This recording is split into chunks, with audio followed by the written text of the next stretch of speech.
Hello friends, welcome to my channel. स्वागत है आप सबका का इस वक्त की लेटेस्ट अपडेट में। दोस्तों, झारखंड सहायक चार्ज भर्ती 2023 का फॉर्म फिलअप करने में अभ्यर्थियों के बीच कई प्रश्न आए, अभ्यर्थियों के बीच कई बाधाएं आए और उन बाधाओं से अंततः गुजरते हुए, चाहे जिस प्रकार से हुआ, फॉर्म को भरते हुए, संशोधन करते हुए सारी प्रक्रियाएं समाप्त हो चुकी है।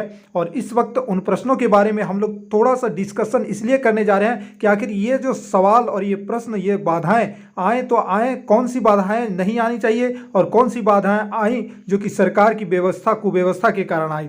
तो सबसे पहला प्रश्न है कि बोथ का ऑप्शन ने सभी को झकझोर के रख दिया। जी, बोथ का ऑप्शन न देना सभी अभ्यर्थियों को उदासीन बना दिया। उसके बाद वहां में कोई दोनों डाल चुके हैं, उसके बाद कोई एक ही डाल के संतोष कर लिए कि नहीं, रिस्क नहीं लिए हैं, कोई रिस्क लिए, दोनों भर दिए हैं।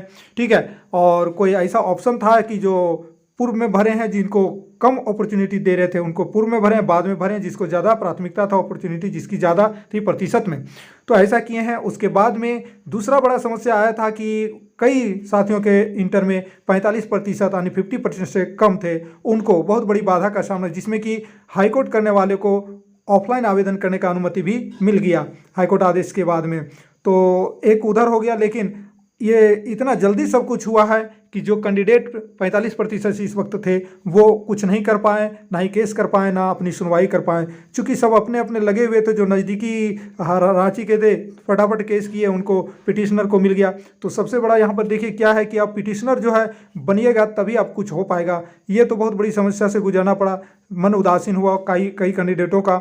उसके बाद एक ही सेशन में प्रश्न ऐसा आया था हमारे कमेंट सेक्शन में कि एक ही सेशन में डीएलएड है और डीपी या फिर प्रशिक्षण, साथ में उसी सेशन में बीए चल रहा था। बीए पहले चल रहा था, जैसे कि हमारी 2008 से 11 में बीए चल रहा हो और 9 से 11 में डीएलएड चल रहा हो, डीपी। तो इस प्रकार से प्रश्न आए। तो ये जो समस्या है कि यदि दोनों ओपन से है तो क्या इसमें कितनी, तो प्रश्न मेरे पास आए थे अभ्यर्थियों का।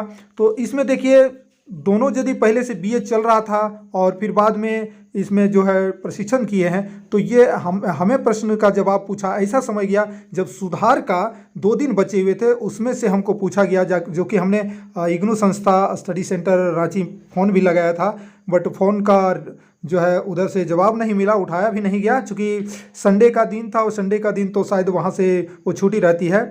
और रांची की बात कर रहा हूँ।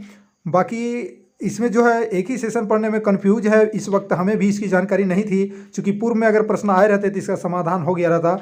लेकिन दूसरा प्रश्न और आया था कि इंटर प्लस डीएलएड डीपी के बाद बीए, जैसे कि इंटर और डीएलएड कर चुके हैं और उसके बाद में बीए किए हैं, तो क्या इसका समाधान क्या है, क्या इसको वैलिड कर देगा कि नहीं। तो दोस्तों, ये बिल्कुल है कि 100% इसमें आप वैलिड में जाएंगे, क्योंकि इंटर के बाद ही डीएलएड या डीपी होता है। तो आप कर चुके हैं, उसके बाद बीए, आप योग्यता हासिल कर चुके हैं, बीए आपके पास है, उससे मतलब नहीं है कि आप डीएलएड बाद में किए या बीटी बाद में किए या डीपी बाद में किए या बीए के बाद किए, उससे मतलब नहीं है। यहाँ पे कंफ्यूजन नहीं रखना है।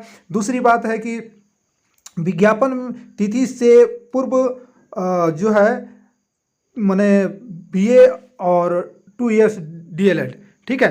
तो बीए और 2 इयर्स डीएलएड जब विज्ञापन तिथि से पूर्व में है तो इसमें कोई दिक्कत नहीं, लेकिन यहाँ पे 2 ईयर डीएलएड जो है या 2 ईयर बीएड का जो यहाँ पे प्रश्न आया था, तो इसमें कोई दिक्कत नहीं है। सरकार की जो योजना चली है, अब 2 वर्ष का बीएड हो गया है और ऑप्शन में नहीं था, तो ऐसे कैंडिडेट भी प्रश्न किए थे कि सर मेरा क्या होगा, तो यहाँ पे ऑप्शन में नहीं रहा है। तो इसके लिए जो है, इसके लिए समाधान हो जाएगा। इसके लिए आपको घोषणा पत्र देना होगा बाद में, आपको इसमें कोई दिक्कत नहीं होगा, ये बात तय है।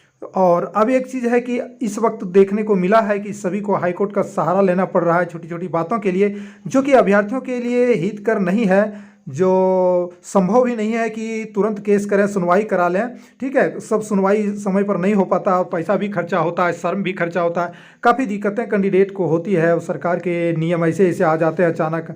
तो इस वक्त आपको करना क्या है दोस्तों, इन सारी बाधाओं से तो आप निकल गए। अब जो कर चुके हैं, जो हो चुका है, उस पर समस्या को दिमाग में बार बार नहीं लाना है। लाना यही है कि अगर आप फॉर्म भर चुके हैं तो अपना मिशन रखिए, एक ही लक्ष्य, एक लक्ष्य होना चाहिए कि हमें सबसे पहले परीक्षा को पास करके मेरिट में कैसे आना है, मेरिट मेधा सूची में अपना नाम पोजीशन पहले लाना है, उसके बाद डीवी में सोचा जाएगा। डॉक्यूमेंट वेरिफिकेशन जब होगा उस समय यार या पार आपकी समस्याओं को क्या किया जाता है, जैसे कि लैब असिस्टेंट में थोड़ा सा कभी कभी बाधाएं भी उत्पन्न हुई है, लेकिन उतना ज़्यादा नहीं। तो इसी तरह से यह डीवी में आपका कुछ वैसा परेशानी आएगा तो आपका जो उस समय देखा जा सकता है, लेकिन अभी को माइंड खपाने से ज़रूरत नहीं है। इस वक्त आपको पुरानी बातों को भूल करके आगे अपना लक्ष्य की ओर ध्यान रखना है और अपनी तैयारी करना है। दोस्तों, इन्हीं चंद बातों के साथ अपनी वीडियो को हम यहीं पर समाप्ति को ले जाते हैं। और वीडियो को लाइक कीजिएगा, शेयर कीजिएगा, चैनल पर नए हैं तो सब्सक्राइब जरूर कीजिएगा। और अंत में एक बात और कहना चाहते हैं कि जो भी गिलवा सिक्का है, जो भी दिमाग में आप लोग की प्रश्न आए, प्रश्न का जो उनका समाधान जहाँ तक मिलना था वो मिल गया। दोस्तों, ये हमारे और आपके बात की बात नहीं है, ये इंस्टीट्यूट संस्था की बात है और नियम की बात है। तो उस नियम के कायदे और उसका उल्लंघन से तो कोई कुछ नहीं कर सकता है। तो ऐसे में इस पर ज़्यादा दिमाग न खपाएं, जो हो चुका है उसको छोड़ करके एकदम बिल्कुल पाँव आगे बढ़ाएं और अपनी तैयारी करें। जय हिंद, वंदे मातरम।